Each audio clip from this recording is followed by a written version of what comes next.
Welcome into my 2 bits. This is First Bites. We are looking at the rapid reaction of our Florida Gators versus the Miami Hurricanes. Tonight, I am your host, Mr. Randy, along with my other host, Ben B.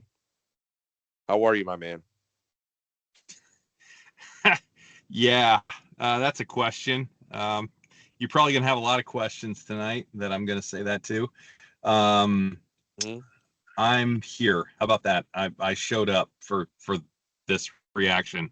I feel like I deserve credit for showing up because apparently other people didn't show up this evening. So yeah, Thank you for showing up. I'm here. Thanks. Yeah, Really I'd say appreciate happy it. to be here, but I'm not.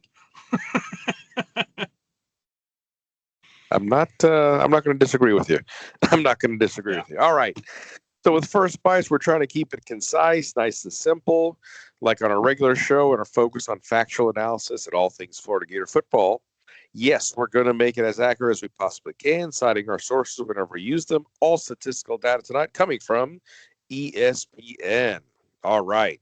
Now let's get into our opening point, high level game summary, or tonight we're calling it low level game summary. B, what do you got? Yeah. Low level that it was. Obviously, final score didn't really reflect the game in this one. But not to say that we weren't really deserving of the final score that we got here when you have an offense that is as inept as the one we saw on the field this evening. 26-7 probably is the just desserts that you are worthy of. So, having said that, if we are still under this leadership as a team, meaning this coaching leadership, come Monday, I'm going to be pretty salty. That's going to be the point that I'm going to drive home pretty much this entire episode and probably Mondays as well.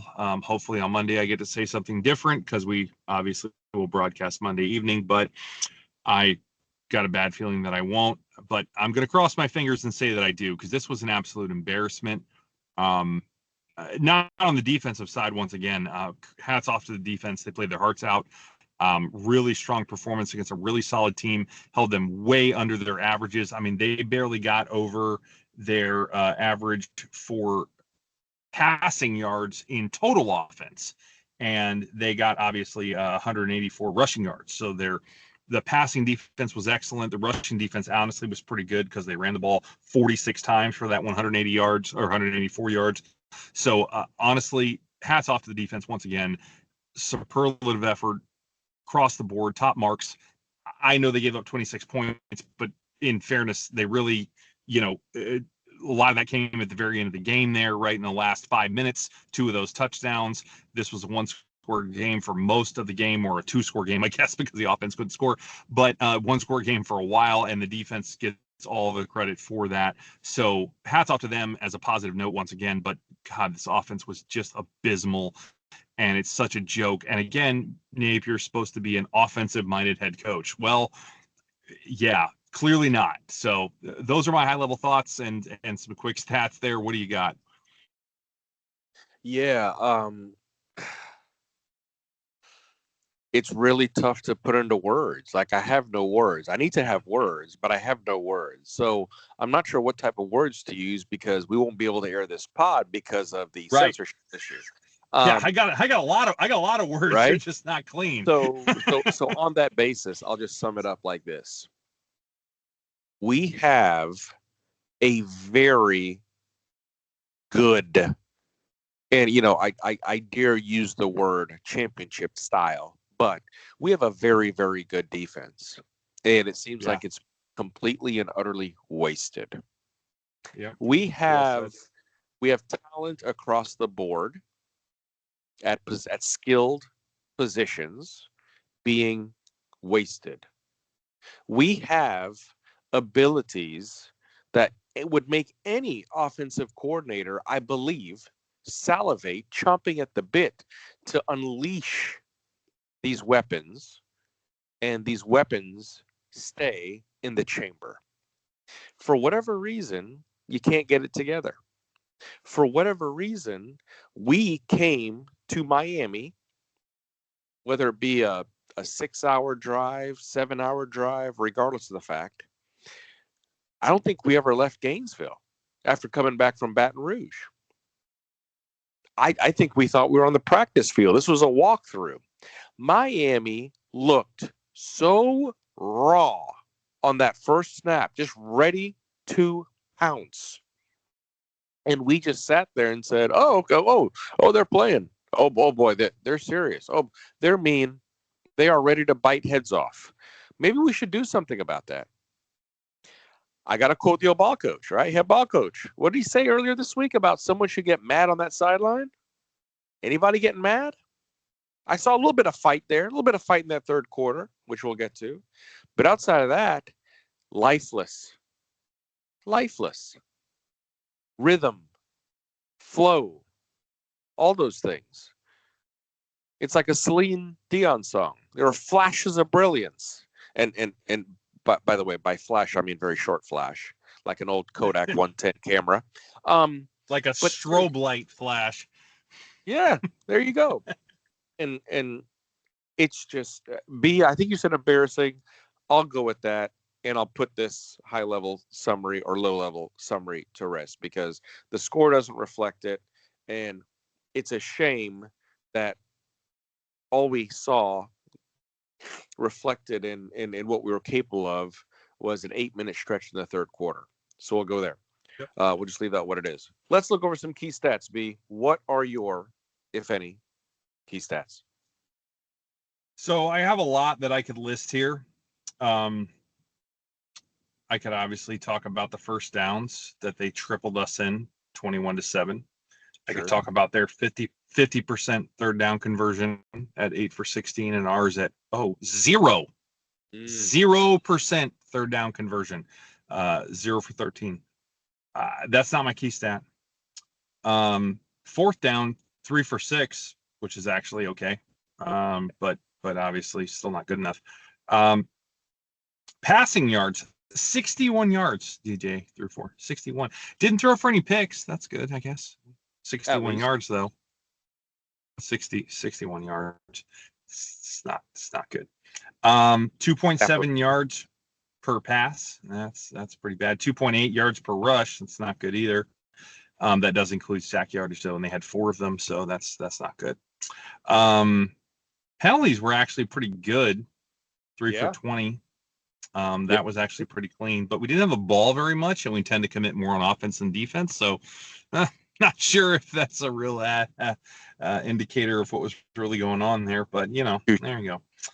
We didn't have any turnovers, and we gained 1, so that's something positive. But the key stat that I'm going to come up with is this: total offense or total yards for Miami, 344, which again is pretty good by the defense, under 350 for a team that's been putting out very good offensive production. This was one of the top offensive producing teams in the country last year. They've been trending close to that direction so far this year. I don't know what their number was, but I did look up that they were over 300 yards just passing per game so far this season. And we held them to 344 in total, 160 passing, 184 rushing. What do you think our total yards were for the game? Yeah, how about we didn't get to 150, 141 total yards. So that's more than 200, more than double, well more than double our offensive production for their offensive production. And so even though our defense played a great game and held them to 344, which is really quite outstanding, we put up 141. So that's going to be my key stat of the game, is the offense at 141. If that's not an indictment on your supposedly offensive-minded coach and play caller, I don't know what is. Get him out of Gainesville tonight. I'm so done. Get him out. It was an absolute embarrassment. Go ahead. What do you got? Yeah, the famous words of my good friend Forrest Gump, and that's all I have to say about that. Yep. Great references, and for the record, this year Miami is averaging 486 yards of total offense. So held them. Thank you. 100 and change. So there you go, sir. Yeah, well over, like 140 below their average. I mean, you can't ask more of your defense, and yet we get embarrassed. I mean, I don't have words. Well, great stat. Thank you for pulling that. You got it, buddy. I think for me, I mean, just pick a number, right? 8 of 16 on third down. For Miami, we had 0 of 13. For me, at the end of the day, 61 passing yards, the 1 INT. Great job, Cormani. It's a shame it went to Yeah, waste. sick For me, play by great, Cormani. Really, great. I mean, talk about ball talent. Wow, that was amazing. Exactly. But for me, I'm going to focus on the third downs because the major swing at one point, Miami on it in the second quarter, 5 for 5 and third down stretch that just made a drive last what seemed like an eternity, and we could not we could not stay on the field. 0 for 13, absolutely inexcusable. 3 for 6 on fourth down, unreal that we had to go for it that many times. Just, I mean, I can't remember the last time. I tried to find it. I couldn't find it. I can't remember the last time we finished a game without completing a third down conversion. Yep.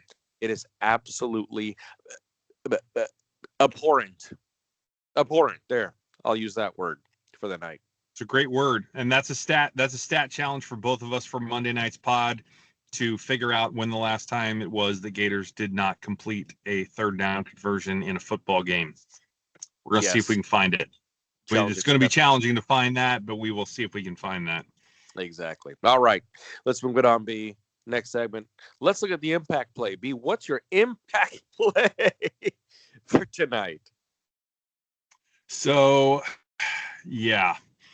Impact play of the game is actually going to be going for the fourth down conversion, the 4th and 3, when we were down 6 points, going for fourth down in the red zone, well within Trace Max range. And this is a very simple rule of scores thing, right? You go for fourth down here to potentially try and then get a touchdown to take the lead, except there's no guarantees that you get said touchdown because you're only trying to convert a fourth down there. It's not like it's 4th and goal, right? It's a 4th and 3 from, I believe we were around the 20.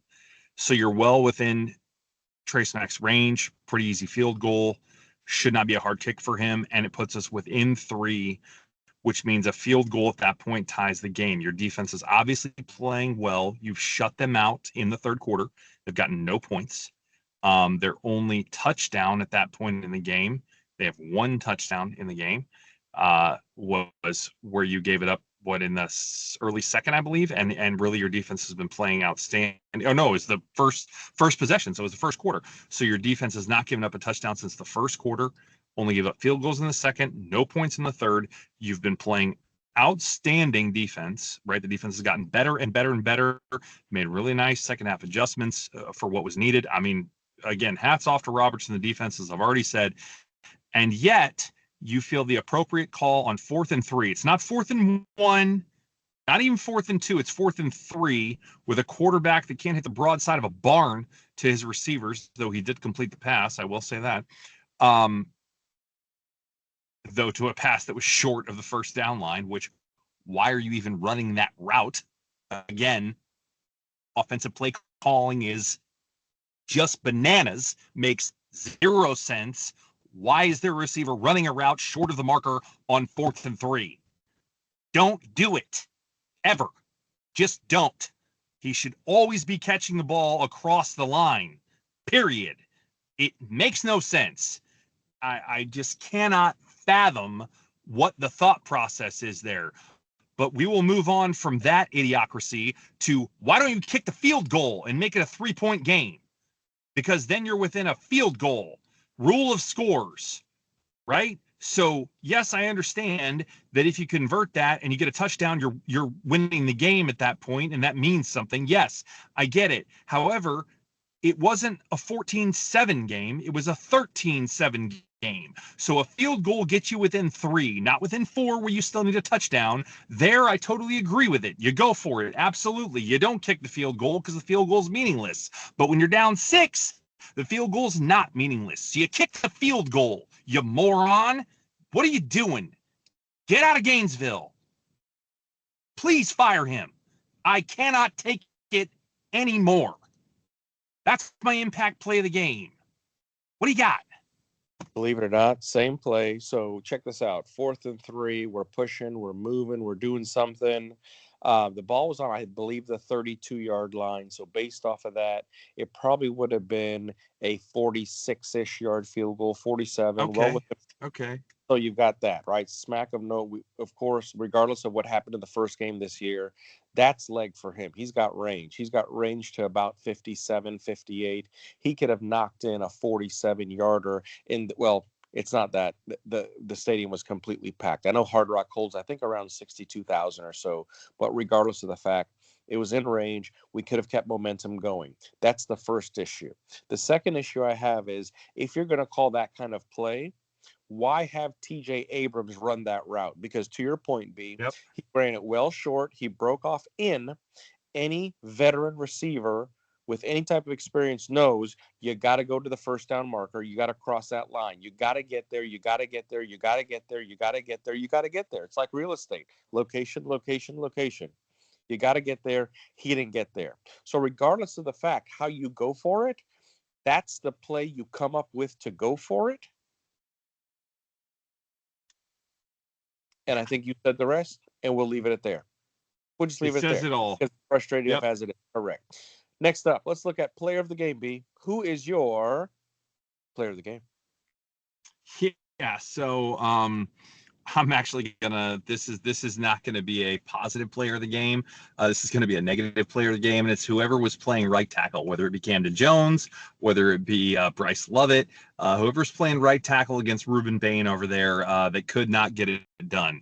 It was rough outing for the right side of the offensive line tonight. Reuben Bain blew them up, whether he got to DJ or not.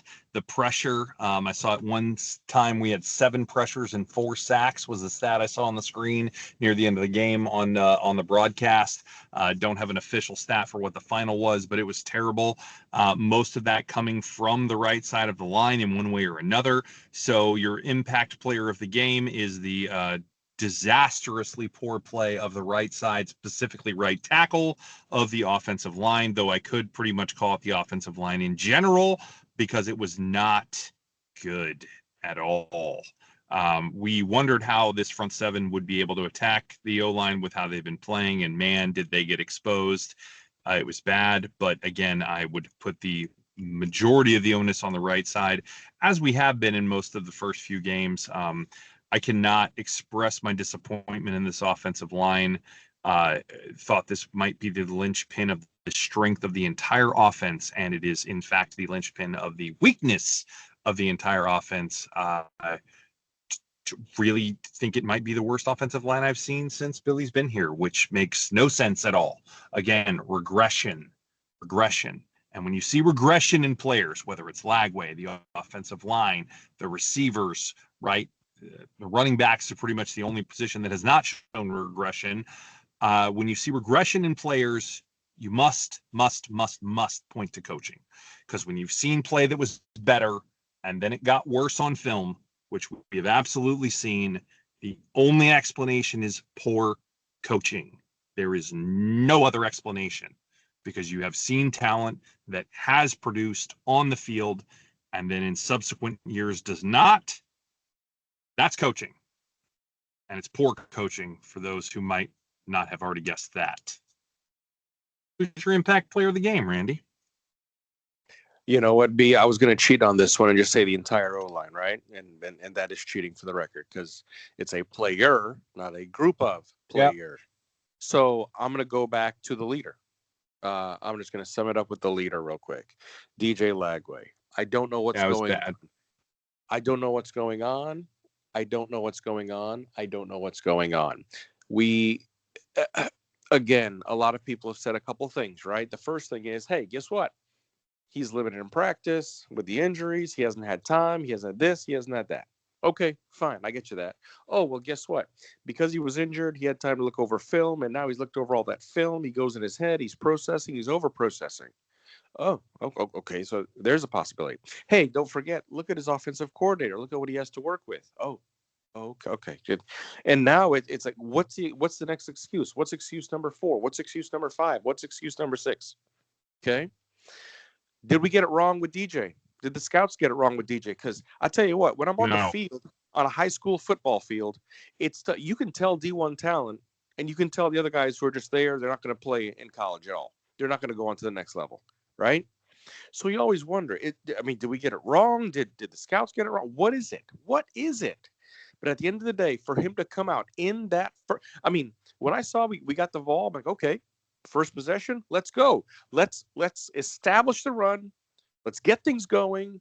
And we come out on our first possession and look as if we're still in Gainesville, loading the bus.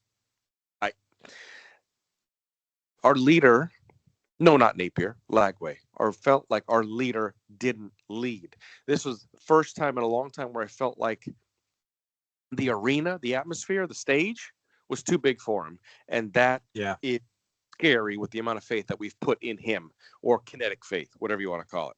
All right, B, let's wrap up this first bites. What you got? Yeah. I hope we have new leadership on Monday, or new interim leadership on Monday. I'm going to stick with that narrative. I'm going to really hope for that. I hope we get some news tomorrow or Monday morning that is the case, because it absolutely needs to be. We're going into a bye week. It's a good time to do it. Let's be smart. Let's see that this is not the way forward for this team. Let's talk about the fact that this is the most talented roster, once again, that we've seen in a really long time for Florida, and we are 1-3. And really haven't had a chance to win 2 of these games, despite the fact that we should have had a chance to win 2 of these games with how the defense played. We didn't really have a chance to win them. Let's talk about that. Let's really look at that. Let's examine that, and let's make the right decision, UAA. Let's make the right decision, Scott Strickland. Let's make the right decision, and let's move on from the failed experiment that is Billy Napier. Nicest guy in the world, good for culture, good for a lot of things, not good for the offensive development and coaching of these players. Let's move on. Let's find another way. Yes, it will have ramifications. Yes, it will have fallout. Yes, things will be bad for a little while, the rest of this season. That's okay. We will rebuild. We will move on. But the longer we stay with a failed experiment, and there is more than enough proof that this is a very failed experiment. Again, most talented team we've seen in over a decade on paper, and yet these are the results. Speaks for itself. That's all I got. Wrap us up. 1-3. 1-3 for the first time, or worse, since 1986. Nice stat. Nice. You're welcome. You're welcome. Thank you, ESPN. Appreciate the help there. The most positive I can take out of this game, the scoring streak is still alive, people. Thank God. Thank God. I was worried. I was so worried. I know you were. I know you were. What do we do? We'll see what happens come Monday. I can't wait to hear Napier's press conference. I'll tune into that here shortly. But outside of that, it's really, really, I'm going to go back to my word. It is absolutely abhorrent what we had to watch tonight. And the amount of talent that was on that field that did not show up. And so with that, I'm going to dive into a little bit more of the film, as I know you will tomorrow, B. And we'll look at a couple more things. Be ready for our pod on Monday night, where we will break down this game a little bit further on our regularly scheduled podcast Monday night, coming to the 22nd. And that's all I got, B. That's all I got. Close us out, my man. Yes, sir. I think that's a great synopsis and well said. So with that, we look forward to talking to you more on Monday. As Randy said, we usually drop the full pod around 9-ish in the evening. So that'll be ready for you all to check out then. Thank everybody for listening. If you like the content, please like on whatever platform you're listening. If you want to hear more, please subscribe. And with that, wherever you are, whenever you may be listening, thanks for taking the time, and we'll see you around, Gator Nation.